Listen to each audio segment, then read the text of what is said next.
Jack et le géant cormoran. Avant d'être un monastère puis une forteresse qui domine la baie de Penzance, le mont Saint-Michel était la demeure d'un géant nommé Cormoran. C'est lui-même qui avait apporté toutes les pierres pour former cette butte.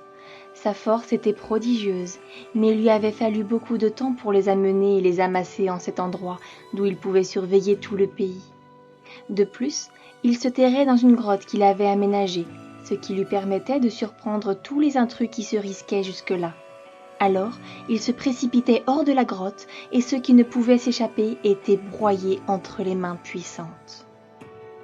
Mais c'était autrefois, car personne ne se risquait plus à fréquenter ce rivage sur lequel Cormoran avait tous les droits. Les voyageurs qui longeaient la côte se détournaient de leur chemin et n'osaient même plus traverser le bourg de Marazion, tant la terreur qu'inspirait le géant était grande. Quant aux bateaux, ils passaient au large et allaient se réfugier dans le port de Penzance, là où Cormoran n'allait jamais, par suite d'un arrangement qu'il avait fait avec les habitants. Ceux-ci devaient en effet chaque année lui remettre un tribut en or et en argent, moyennant quoi le géant les laissait tranquilles. Mais il dévastait la côte jusqu'au cap Lizard et remontait même vers l'intérieur jusqu'à atteindre les portes de Truro.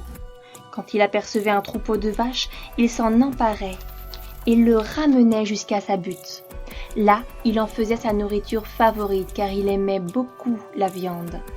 Et comme il avait un gros appétit, il lui fallait sans cesse partir en quête de nouvelles proies. Tous ceux des alentours étaient bien malheureux de cette situation, mais ils ne pouvaient guère se défendre contre les exactions de Cormoran. On eût envoyé une troupe armée qui l'eût dispersé en moins de temps qu'il ne faut pour le dire.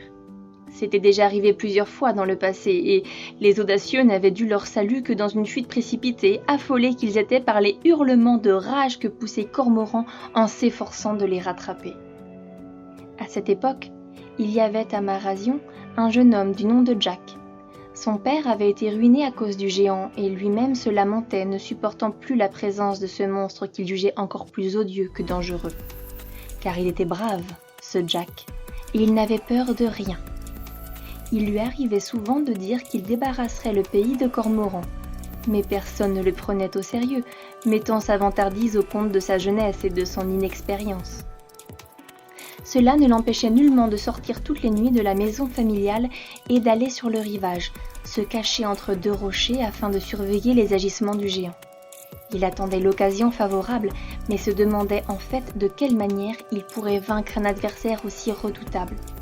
Or, une nuit, le géant s'était endormi à l'entrée de son antre, fatigué et repu. Le jeune Jack décida d'agir immédiatement.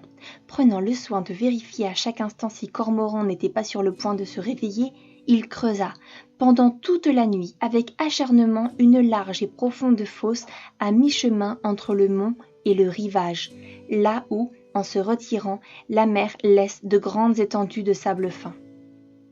Enfin le soleil se leva et le géant dormait toujours.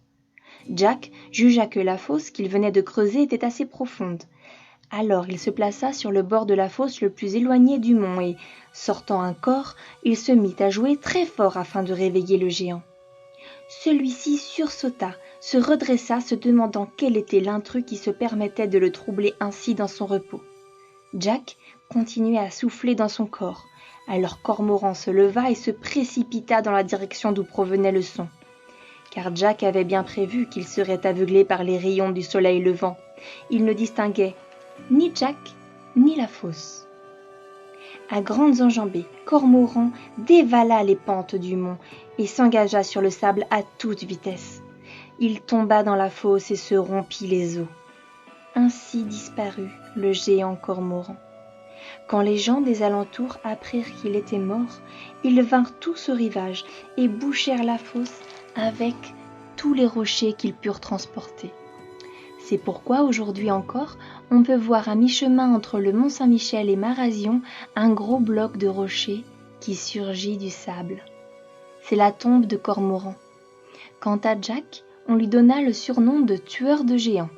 Et il fut fêté comme un héros par tous ceux qui se réjouissaient d'être enfin débarrassés du monstre. Mais certaines nuits, on entend des bruits inquiétants sous le rivage. Certains disent que c'est l'âme du géant qui cherche à sortir de la fosse. Mais la plupart des gens prétendent que c'est Cormoran lui-même qui creuse sous la fosse un profond couloir par lequel il espère bien trouver la porte de l'enfer.